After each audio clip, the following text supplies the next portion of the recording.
Hey, what's up, everyone? Jonathan Bailor back with another SANE show, and very excited. We actually discovered a bunch of shows that I recorded by myself as a little bonus experimentation right before the Calorie Myth book came out on January of 2014. We just remembered we had these shows and we never aired them.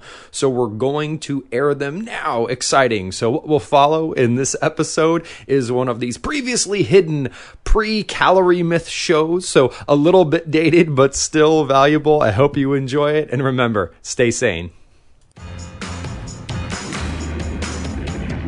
Welcome to the Smarter Science of Slim, the scientifically proven program where you eat more and exercise less to burn fat and boost health. Eat smarter, exercise smarter, live better. I am so ready for that. Hey everybody, Jonathan Bailor back with another Smarter Science of Slim show where we dispel calorie myths and we present you with the modern, simple science of eating and exercise.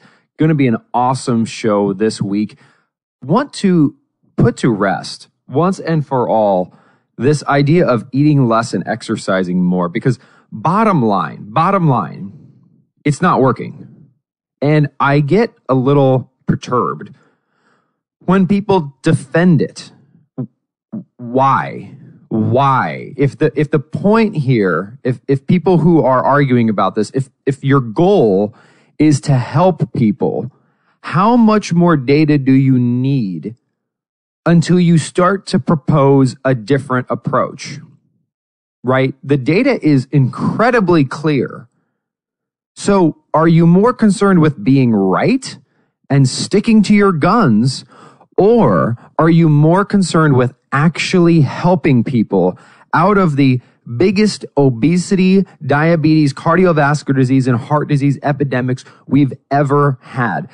And of course, the irony is that these individuals, these so-called experts who are so concerned with being right rather than actually helping people, they're not proposing the right information. It's the information from 50 years ago.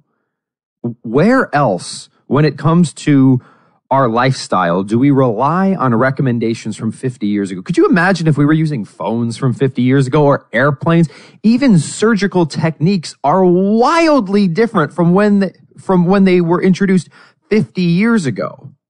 So why would anybody still be advocating and vehemently advocating eating and exercise approaches from 50 years ago, which are kindergarten logic? Really, just eat less and exercise more. That's telling someone who's struggling with overweight to eat less and exercise more. Let's be honest here, is like telling someone who's having stomach problems to just go to the bathroom less. Like, what's your problem? Just go to the bathroom less. Or telling a depressed person, someone who is struggling psychologically, to just frown less and smile more. It doesn't make any sense, right? We know that when the body is behaving in an abnormal state, and let's be very clear, obesity and diabetes and cardiovascular disease are abnormal states. We've been led to believe that they are our normal states and that they're inevitable, and we just need to try harder. That's false. That's absolutely false. And it's obviously false. Basically, no one was obese or diabetic prior to the previous 3 generations, when ironically, no one thought about any of these things or even knew what a calorie was, and there were no gyms. So this idea that we need to consciously intervene because our default state is one of obesity and diabetes, so we need to consciously count calories to somehow override our stupid body, is dehumanizing, ignorant, and wrong. Our body doesn't want to be overweight any more than it wants to have cancer. The most basic ability any organism has is not dying, and being overweight and diabetic is not good for you. So you got to imagine that the body evolved or designed, depending on your belief system, natural mechanisms to combat these things. And that rather than just saying, starve those mechanisms, we need to understand those mechanisms, and we need to stop telling people to just eat less and exercise more. Seriously. Next time someone tells you to eat less or exercise more, or you hear someone say, well, the problem with these overweight people is they're just lazy and stupid and they need to eat less and exercise more. First, remind the individual who's saying that they're calling 70% of the American population lazy and stupid. And personally, that's ridiculous. Secondarily, ask them if they think depressed people should just frown less and smile more, because it's literally ridiculous. And then ask them if they really think it's a good idea to keep advocating this flat earth theory of weight regulation when since the 1970s, when this advice first hit the mainstream, 1977, the Senate Select Committee on Nutrition and Human Needs told us, quoting directly here, to avoid overweight, consume only as much energy as is expended. If overweight, decrease energy intake and increase energy expenditure, aka if you are overweight, eat less and exercise more. Okay, that was 1977. In 1977, about 40% of the population was overweight. Today, about 70% of the population was overweight. When that advice was given, about 4.5 million Americans were diagnosed with diabetes. Today, it's well over triple that number at around 19%. When that advice was given, we had about 4.4 million cardiovascular disease discharges from hospitals. Today, that number has increased to 6.2 million. And when that advice was given, we had about 1.8 incidences of non-fatal heart disease. Today, that has risen to 2.2 million. All major indicators are showing that the advice is not only not working, but it is potentially causing even more problems. Because it's not like things are just holding steady, right? People, when they gave this advice, the Senate probably did want to help, so they hoped that those numbers would go down. Not only are they not going down, they're not staying even, and in fact, they're rising at exponential rates. So seriously, if an individual's job is to help people, why would they?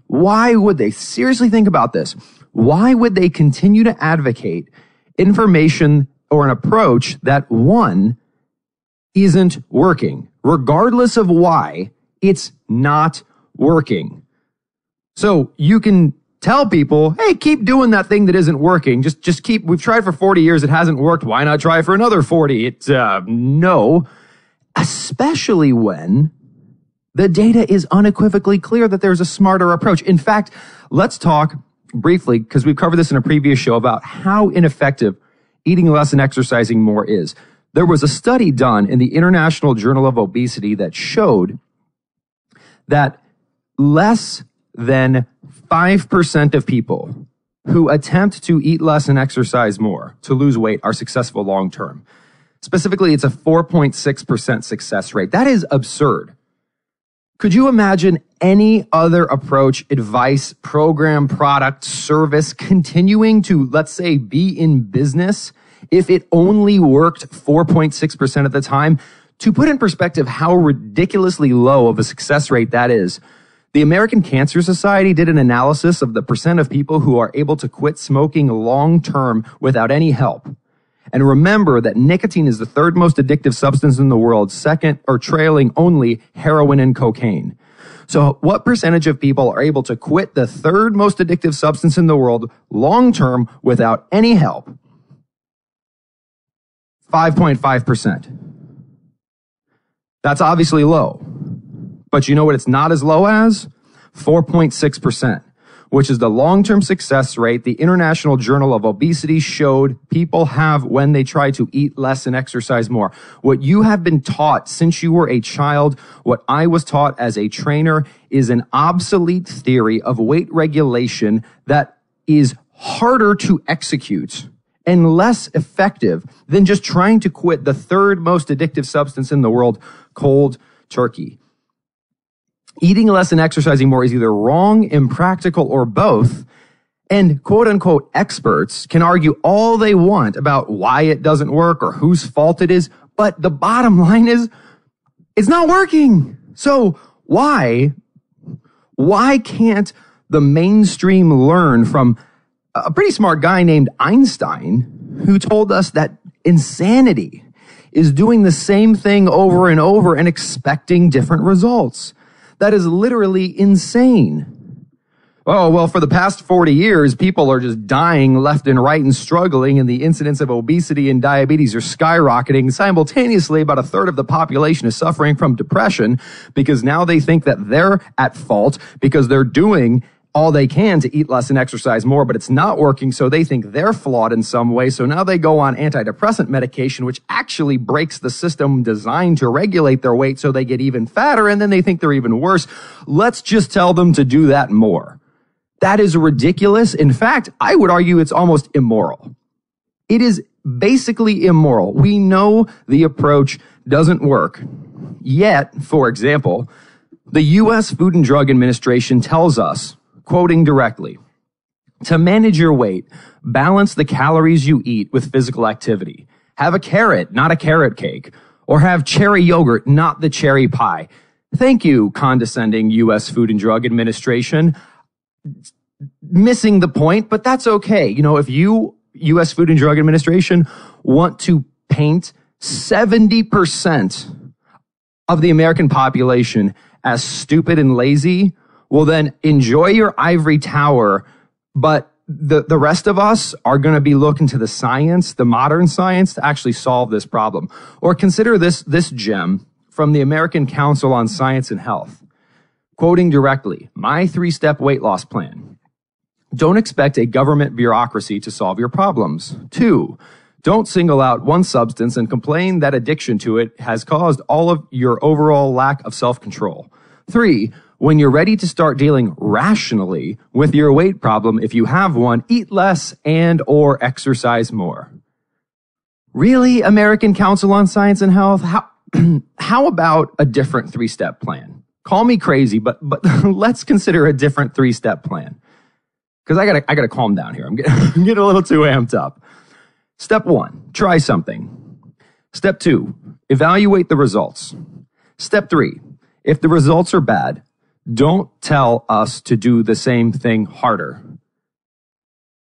Dr. Jensen over at the University of California captures this logic pretty daggone well. He tells us in other fields, when bridges do not stand, when aircraft do not fly, when machines do not work, when treatments do not cure despite all conscientious efforts on the part of many persons to make them do so, one begins to question the basic assumptions, principles, theories, and hypotheses that guides one's efforts. AKA, we've been fed a load of calorie myths.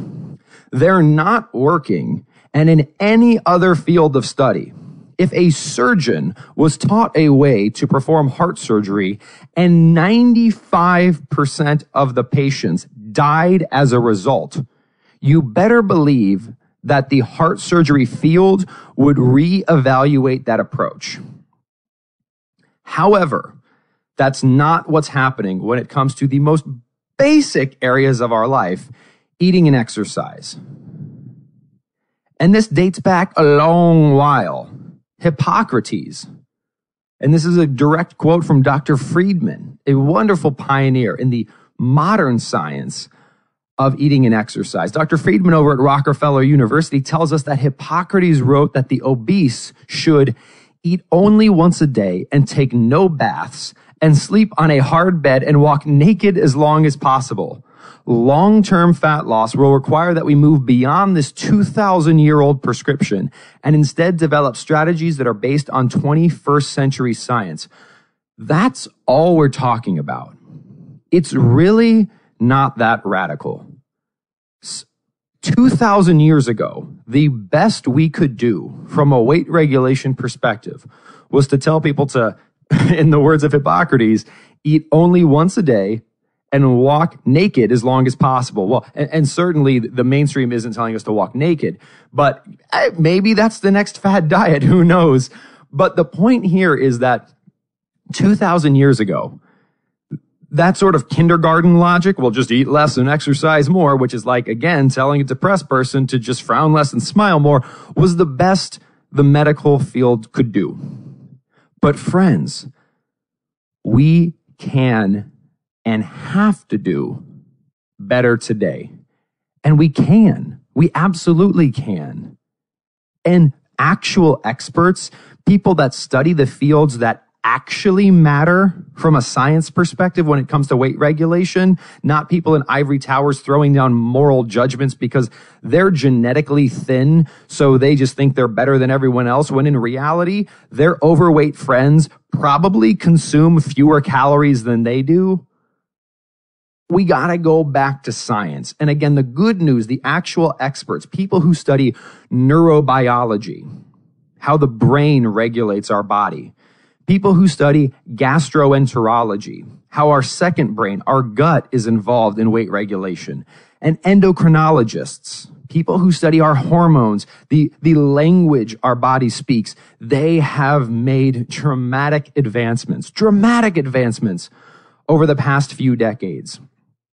And no better is this captured than by Dr. Woolley over at the University of Cincinnati, who tells us the failure of heavy people to achieve a goal they seem to want, and to want almost above all else, must now be admitted for what it is.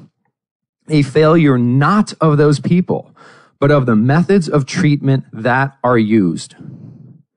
Amen, Dr. Woolley. How long are we going to sit idly by while people who have no idea what they're talking about, because if they do, they would not be saying these things, because it has been disproven for science for decades to just say, oh, well, calories are all that count, and it's just about consciously counting calories, and a calorie is a calorie. That's just patently false. There's tens of thousands of pages of science clinically disproving it.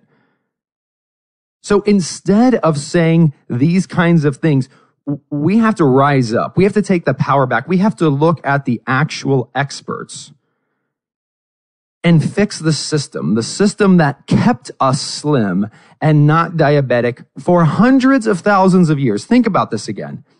Every single generation of people, everywhere in the world, prior to even knowing what a calorie was, let alone counting them, had better obesity and diabetes related outcomes than we have today.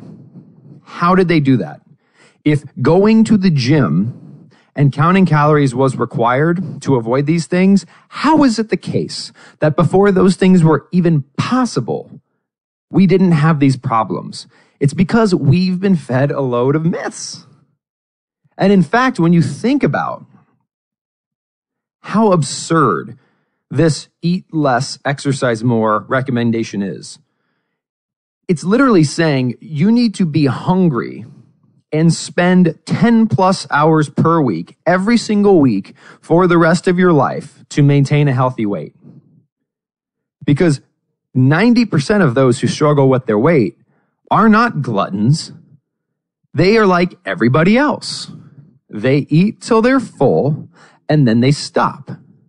However, they eat to their full and stop and they're overweight, while a naturally thin person eats to their full and then they stop, and that naturally thin person isn't overweight. Now, what's going on there? What's the difference in a biology perspective? Or is it that the quality of the food we're eating can cause us to overeat? It's not a moral failing on our part. We're doing what we're supposed to do. We're supposed to eat till we're satisfied.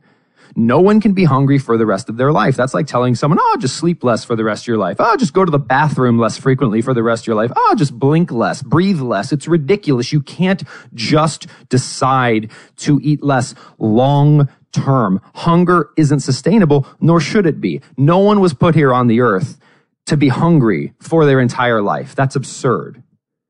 So if the only way to maintain a healthy weight over time was to be hungry and time deprived, wouldn't all of us be overweight? Think about it. It's not really shocking that 70% of us are overweight. It's shocking that 100% of us aren't overweight, because the information we've been given is so patently wrong that the real surprise here is how 30% of the population is able to not be overweight in this ridiculous calorie myth-laden environment we've been placed into. And there's a lot more going on here. A great example is look in a school cafeteria, especially an inner city cafeteria, where the vast majority of the students, so go to an area that is economically struggling, look in the cafeteria where almost all of the students are eating the food that is provided to them by the school system. It's a fascinating experiment, right? Because you have hundreds of children who are all eating the same thing. And it's not as if 70% of the lunchroom is eating chips and soda and garbage, and 30% of the kids are eating kale salads and unbuttered toast, right? They're all eating the same thing, yet some of the students struggle with their weight, while some of them do not. Instead of, again, having people sit in ivory towers and make moral judgments about the children who are doing the exact same thing as their thin counterparts and saying there's something wrong with them, why don't we look to the biology? Why don't we look to the neurobiology, the endocrinology, the gastroenterology to explain why some people are able to maintain slimness relatively easily while others struggle with it?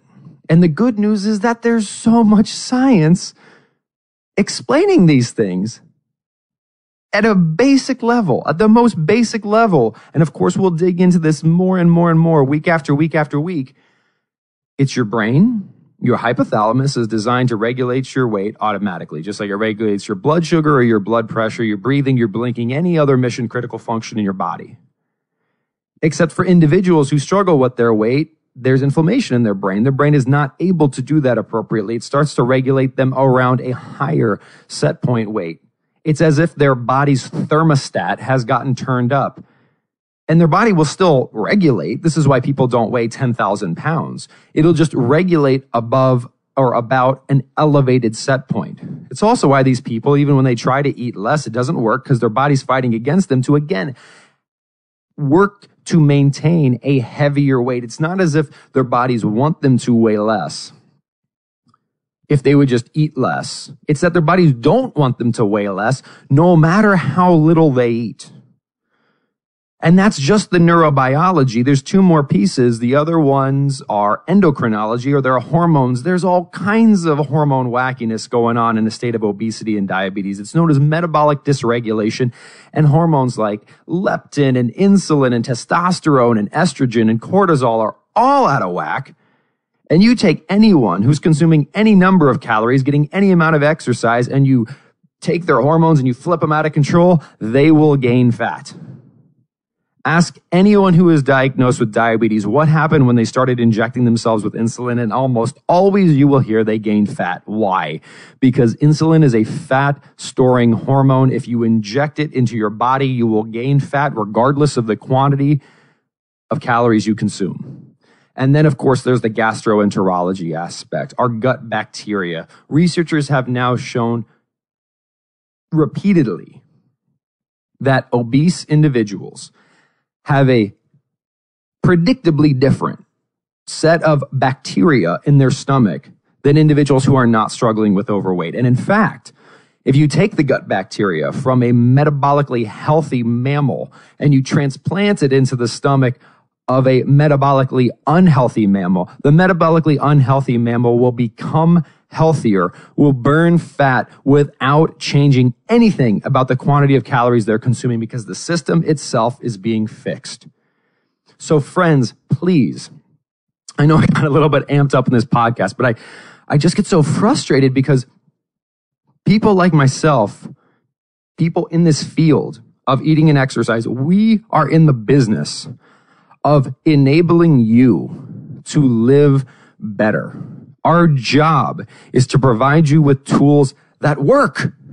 It is not our job to make you feel bad about yourself and to keep preaching an approach that has been proven to fail for 40 years, that has been proven to fail by epidemiological research, and that has been proven to fail by clinical research. So let's all take a step back. Let's stop blaming ourselves, because you know what? We're doing the best we can do based on the information we've been given. But we've been given bad information. If a doctor writes you the wrong prescription and you get sicker, it's not your fault. However, once you realize that you've been written the wrong prescription, you now have the opportunity and also the responsibility to get the correct prescription, to implement that, and to rock your mission, your purpose here on the earth as awesomely as you can. Because for 70% of our population, we literally do not know what it feels like to be fully alive. Because when you're struggling with metabolic issues, it's just like having the flu or having a cold. It's a disease, and it puts a damper on every area of your life. We're at a crossroads. We're at a crossroads where we can change that because we finally have access to the right information. Information that tells us it's about the quality of the food we're eating rather than the quantity that matters. It's the quality of the physical movement we're getting, not the quantity that matters from a long-term weight loss perspective. And that these calorie myths literally need to be forgotten about. Our scales literally need to be thrown out the window because they are not accurate measures of anything from a health and human well-being perspective. So on one hand, we have a lot to be angry about, as you can tell by my 20-plus minute rant on today's show. But we also have a lot to be happy and hopeful about.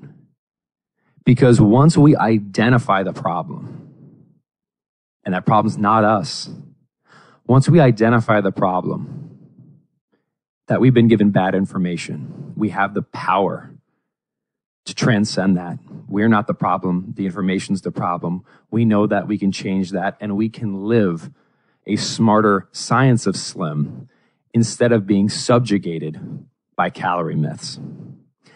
My name's Jonathan Bailor, and remember, this week and every week after, eat more and exercise less, but do that smarter. Chat with you soon. Wait. Don't stop listening yet. If you like what you heard on today's show and you're interested in learning more about this smarter science of slim, this modern metabolic simple science that you can implement right now to free yourself from these calorie myths, please check out my new book, The Calorie Myth, from HarperCollins. You can get it anywhere books are sold. Again, it's called The Calorie Myth, and you can get a bunch of free bonus stuff on the book's website, caloriemythbook.com. Again, that's caloriemythbook.com. Again, I'm Jonathan Bailor, reminding you to eat more and exercise less. Just do that smarter. Wait, don't stop listening yet. You can get fabulous free SANE recipes over at carriebrown.com. And don't forget your 100% free eating and exercise quick start program, as well as free, fun, daily tips delivered right into your inbox at bailorgroup.com. That's BAILOR group.com.